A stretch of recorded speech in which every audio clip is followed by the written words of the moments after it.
Hello and welcome. It's 10 a.m. on Tuesday, the 17th of June. You're tuned in to our mid-morning newscast here on ARIRANG TV. Let's take a look at what's making the headlines. President Park Geun-hye pushes for deeper economic and social ties with Uzbekistan as she starts her week-long trip to Central Asia. As the crisis in Iraq intensifies, U.S. President Barack Obama says about 275 U.S. military personnel are going to be deployed to Baghdad for security and support. Washington is also considering airstrikes. Plus, Thomas Müller scores the first hat-trick of the 2014 World Cup as Germany puts 4 goals past Portugal. The US beats Ghana 2-1 in a thrilling match in Group G. But our top story this morning is President Park's trip to Central Asia. On the first day of her state visit to Uzbekistan, the president met with Koreans and descendants of former Korean immigrants to Russia. She is in the country to promote her initiative of spurring economic relations across Eurasia. The South Korean leader also sought to win support for her North Korea policies. Our Chae Yu-sun filed this report from Tashkent. President Park Geun-hye has vowed to expand economic cooperation and boost ties with Central Asia. Meeting Koreans and the descendants of Korean immigrants in the Russian Far East in Tashkent on Monday, President Park promoted her initiative to link energy and infrastructure in Eurasia. Talking about connecting Uzbekistan's rich resources with Korea's advanced technologies, President Park said more jobs would be created in both countries. The Korean leader then promised policies to help hundreds of thousands of ethnic Koreans in Central Asia to more easily visit and find employment in Korea. She also said teaching Korean language, history, and culture to Korean Uzbeks was a national priority for her government. Asking for support for her proposed humanitarian and civilian-based exchanges with North Korea to better prepare for reunification, the South Korean president said she will, meanwhile, respond firmly to Pyongyang's provocative behavior. 저는 포기하지 않고 북한이 진정한 변화의 길로 나아갈 수 있도록 노력할 것입니다. As for the recent ferry disaster in Korea, President Park said she will make good out of evil to revamp the national safety system. 비정상적인 관행과 문제들을 추상같이 바로잡고 경제 활성화의 불길을 살려서 세계 속에 자랑스러운 대한민국을 반드시 만들어 가겠습니다. With the Eurasia Initiative high on her agenda, President Park is expected to seek to expand joint economic projects with Tashkent when she meets with Uzbek President Islam Karimov on Tuesday. Chae Yu-sun, ARIRANG News, Tashkent. Now, South Korea's chief nuclear envoy is in Moscow for talks with his Russian counterpart on the conditions for restarting the long-stalled 6-party talks on North Korea's denuclearization. Before leaving Seoul late Monday, Hwang Joon-kook said Russia's stance is similar to China's in that it supports the swift resumption of the nuclear talks. The two envoys are set to sit down and hold their talks on Wednesday. The multilateral dialogue aimed at ending North Korea's nuclear program, involving the two Koreas, the United States, China, Russia and Japan, has been at a standstill now for more than 5 years. Hwang's first trip to Russia since taking office back in April follows talks with his US and Chinese counterparts earlier this month. Now, while we're talking about nuclear weapons, there has been a steady decline in the number of nuclear warheads globally over the past 5 years, but data shows world powers are determined, actually, to hang on to their sizable stockpiles for the foreseeable future. This, according to an annual report released on Monday by the Stockholm International Peace Research Institute. As of early 2014, 9 countries still had a total of 16,300 warheads. That's down about 5.5% from the previous year, but the pace of reduction now has slowed compared to a decade ago at least. The report shows the US and Russia possess about 93% of the world's nuclear weapons. It identifies 7 others as nuclear states, namely Britain, France, China, Pakistan, India, Israel and North Korea.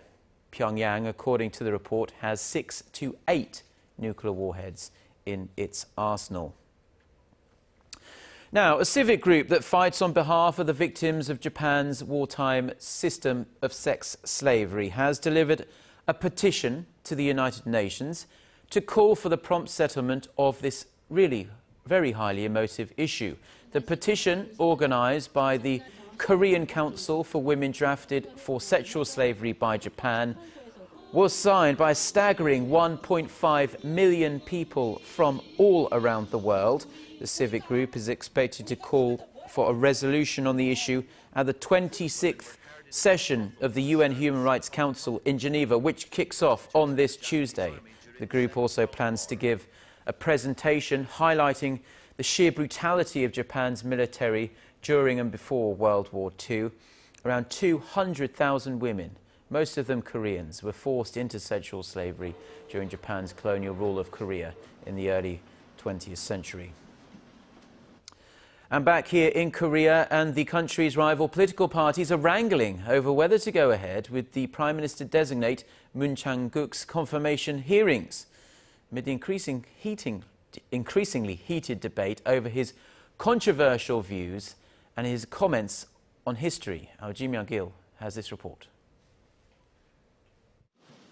A motion calling for parliamentary confirmation of the new Prime Minister nominee, Hwang Joon-kook, will be submitted to the National Assembly on Tuesday.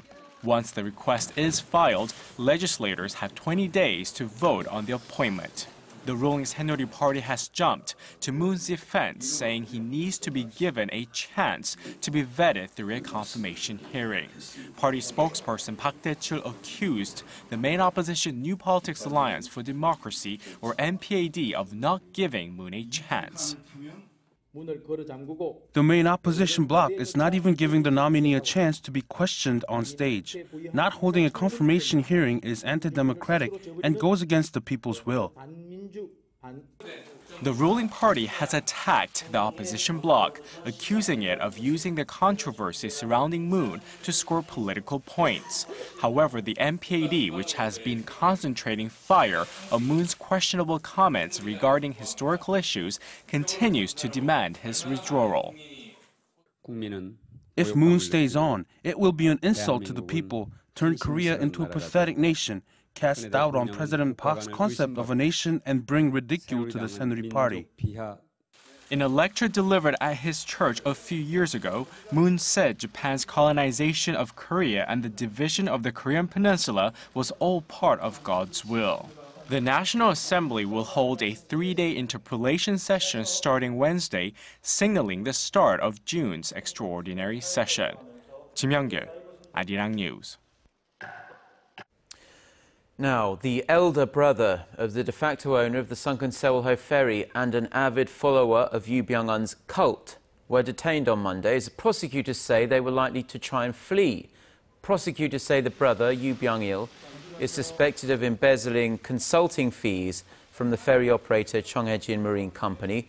The devotee, Shin Myung-hee, is suspected of helping Yoo Byung-un evade authorities. Earlier on Monday, in fact, the trials for 8 close confidants of Yoo got underway at a court in the western port city of Incheon. They stand accused of embezzlement, breach of duty and other charges related to the sinking. Most of the defendants denied all the charges against them. Said that a team of South Korean... Get connected to Korea and the world. Join us every weekday for the latest developments out of Korea, Asia, and beyond. On air, on your mobile, and online, we lead the way every day. ARIRANG News. To try and resolve the crisis in Ukraine, the European Union also offers 15 billion. Now, staying with politics, and the Park Geun-hye administration has made deregulation one of the cornerstones of its plan to revive the Korean economy. So it stands to reason then, really, that the president's pick to be her next finance minister should be on exactly the same page as her. Our Kim Ji-yeon explains.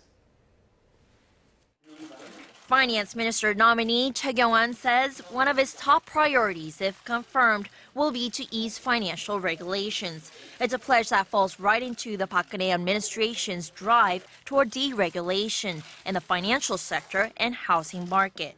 Choi compared the current situation in the housing market to the middle of winter, when people lack vitality and their activities dwindled to a minimum. The nominee says current regulations are not helping. Choi said they don't address the primary problems and that they were imposed years back when the market was flourishing. If approved by the National Assembly, Choi is expected to make a push to break down some of the barriers for home buyers, including those that put a limit on the amount of loans people can borrow from lenders, depending on their financial conditions. In order to ease the burden for home buyers, I will ease loan-to-value and debt-to-income rules that are currently putting the brakes on the housing market. Choi Kyung-won says the government's main focus should be on reviving the Korean economy and promoting the happiness of the people. He has so far refrained from commenting on the strengthening local currency, calling it a sensitive issue that must be dealt with more scrutiny. Kim Ji-yeon, ARIRANG News.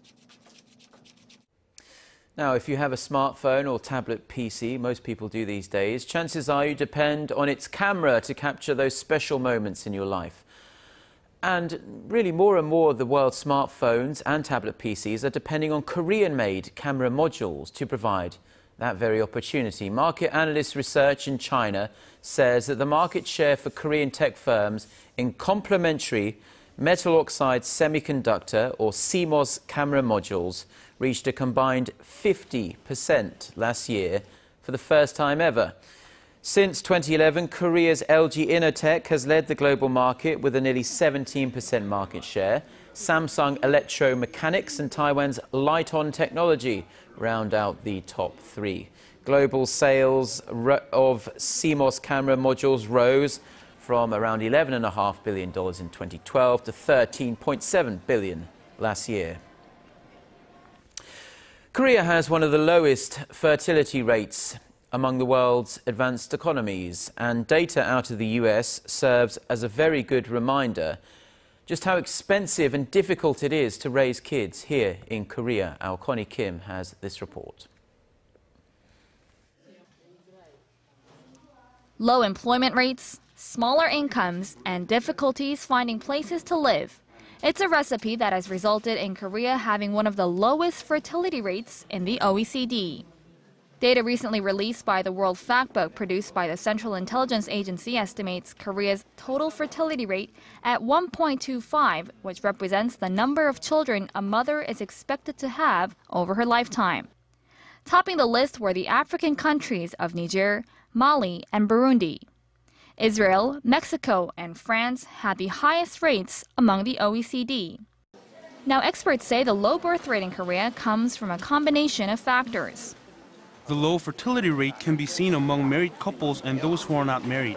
Among the unmarried, high youth unemployment rates and low incomes are the major reasons for putting off marriage. Among married couples, the financial hardships associated with raising kids act as a deterrent from getting pregnant.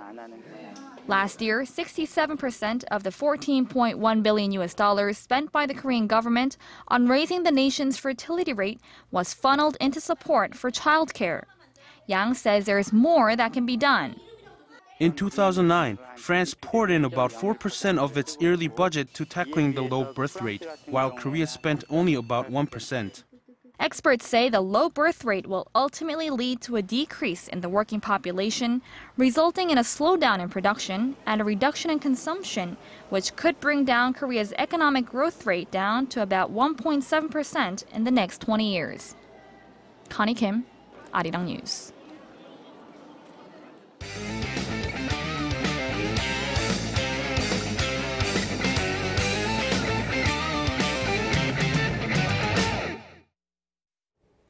And a good Tuesday morning to you all as we continue on with our 2014 Brazil World Cup coverage with a couple of matches that took place earlier today. This including, of course, the highly anticipated matchup between Germany and Portugal in Group G. And while many expected a closer match between the two powerhouses, it was all Germany as Thomas Müller got Germany on board early with a penalty in the 12th minute before Mats Hummels made it 2-0 in the 32nd. But just before the end of the first half, Thomas Müller scores once again, giving Germany the 3-0 lead in the first half. Now, Müller would then go on to score the first hat-trick of the tournament as Germany crushes Portugal 4-0. Meanwhile, later on the day, round taking on Nigeria, both teams go scoreless as the first draw of the tournament happened with a 0-0 draw. And last but not least, USA versus Ghana, their Group G matchup. It only took 29 seconds for the first goal to be scored as Clint Dempsey gave USA the quick 1-0 lead. Ghana would then level it in the 82nd minute, but shortly after, John Brooks gives USA the 2-1 lead in the 86th minute and the win 2-1, your final.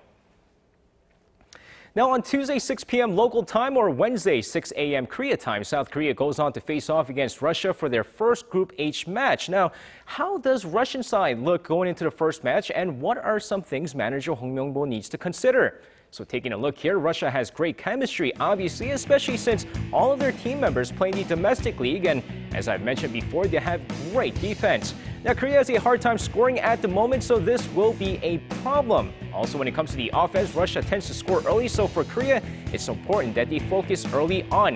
Now, of course, the weaknesses this time, they had a hard time defending on the headers, which means they need to capitalize on the corners and set pieces, and of course, they struggle with the short-range shooting as well.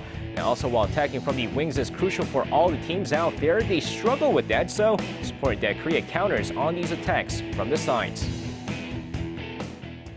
Now, one of the biggest concerns with the 2014 Brazil World Cup is obviously the summer heat and the kind of humidity players have to face. And while it wasn't that bad in most parts of Brazil, not the case in Manaus, where the Arena da Amazonia is. Now, as seen by the Italy-England match, many players were sluggish and had a hard time playing in the steamy conditions of Arena da Amazonia, where the temperatures were at 30 degrees Celsius and humidity at 61%. Now, despite the heat, FIFA officials decided not to give official breaks that would give players a chance to rest and rehydrate since, according to the rules, it must be above 32 degrees Celsius for cool breaks to be considered. Meanwhile, 3 more matches are set to take place in Manaus. And now finishing things off with some fun news here that's been storming the internet. Now, everyone would agree that Robin van Persie's flying header against Spain in their 5-1 victory was amazing, but now it's become an internet sensation. Now, we've heard of T-bowing and planking, which was pretty big in the internet, but now Van Persieing is the new it thing on the internet, as people all around the world have been posting pictures of themselves lying face down on the ground and putting their head up just like Van Persie's goal. And while Van Persieing will eventually die out just like T-bowing and Bradying, one thing's for sure, it was a goal to remember. Well, that's going to wrap it up for me. This has been SJ. Have a great rest of the day and see you guys again for your sports needs.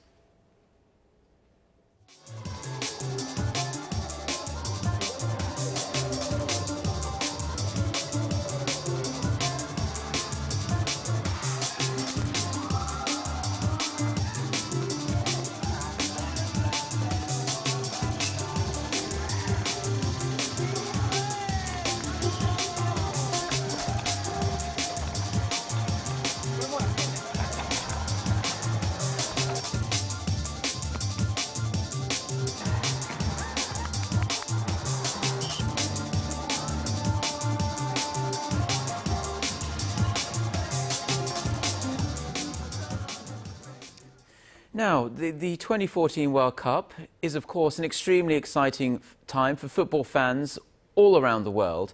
The problem is the time difference between Korea and Japan means games aren't on at the most sociable hours at all. We're talking 1 a.m., 4 a.m. and 7 a.m. here, so it's quite difficult. But that isn't stopping Seoul's expat community from getting behind their national side. Our Connie Lee has this story.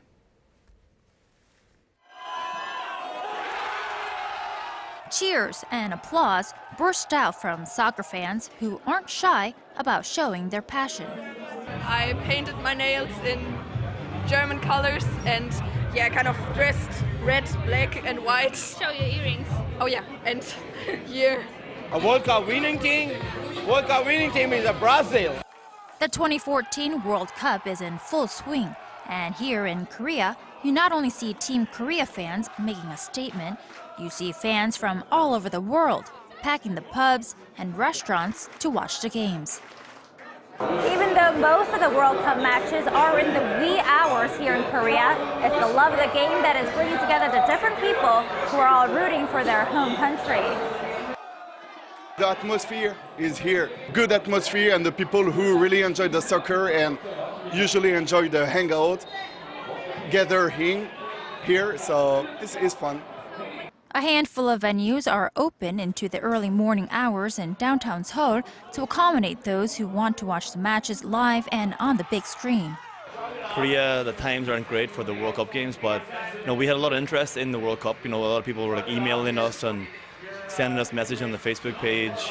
And it seems like if you're a true fan of soccer, it doesn't matter where you are or what time the games are on, you watch and support, even if that means going into work the next day a little tired.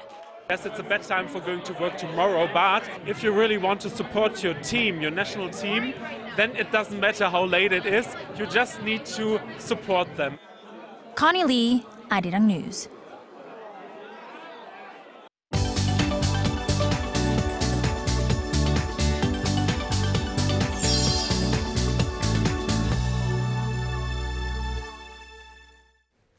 Time now for a look through the international headlines we are following this morning. For that, we turn to our Eunice Kim, who's standing by at the news centre there for us. Good morning, Eunice. Hello, Mark. So the White House says it's going to send a small crack team, presumably, of U.S. troops into Iraq to provide security and support to the huge, massive American embassy there in Baghdad. You're absolutely right, Mark. And this development is a sign of the quickly deteriorating situation in Iraq. And U.S. Secretary of State John Kerry says all options that could provide stability are on the table, and that includes airstrikes. Kim Hyun-bin reports. U.S. President Barack Obama has notified Congress that 275 U.S. troops will be deployed to Iraq to provide support and security for U.S. personnel and the American embassy in Baghdad. The troops are combat ready and will remain in Iraq until the security situation is brought under control. About 160 troops are already in the country, including 50 Marines and more than 100 Army soldiers. A U.S. official also said that, under the authorization of the president, an additional 100 soldiers will be stationed in a nearby third country and will be held in reserve. The White House says the troops are being dispatched to Iraq with the Iraqi government's consent. Radical militants from the Islamic State of Iraq and the Levant have seized large parts of northern Iraq over the last several days, threatening to dismantle Iraq and unleash all-out sectarian warfare. The United Nations says ISIL has almost certainly committed war crimes as they executed hundreds of non-combatant men over the past 5 days. U.S. Secretary of State John Kerry says airstrikes is one option available to Washington, but no detailed plans on how to coordinate them have been drawn up yet. Kim Hyun-bin, ARIRANG News. Now, Russia has halted gas supplies to Ukraine in a major escalation of tensions between those two countries. The massive energy shutdown comes as Moscow's Gazprom and the Ukrainian government failed to reach a new gas deal ahead of Monday's deadline. Gazprom said it also filed a lawsuit to recover Ukraine's total outstanding gas debt of $4.5 billion. The gas giant, however, stressed that it would continue to supply European nations at, quote, full volume. Meanwhile, Kiev is refusing to pay its debts in protest of an 80% price hike. Ukraine's Prime Minister Arseniy Yatsenyuk said the gas dispute with Russia was part of what he called a plan to destroy Ukraine. At least 50 people are dead in Kenya following a strike by Somali-linked Islamists in the coastal town of Peketoni. It happened Sunday night local time, and some were reported killed execution-style in front of their families, while others were slaughtered during a World Cup screening. The Al-Shabaab group explained their assault as retaliation to Kenya's assassination of Muslim scholars and its sending of forces into Somalia. They warned Kenya was now officially a war zone and that tourists should visit the country at their own peril. Interior Minister Joseph Olelenku promised justice for the perpetrators before traveling to that area. And finally, high-ranking officials from Washington and Tehran will meet face-to-face in Vienna this week to begin a new round of negotiations on Iran's nuclear program. The current 6-month agreement between Iran and the permanent members of the UN Security Council is due to expire on July 20th. U.S. State Department officials expressed optimism that a deal could be struck by the deadline, but admitted that, quote, significant gaps remain between the two states on the acceptable limitations on Iran's nuclear program.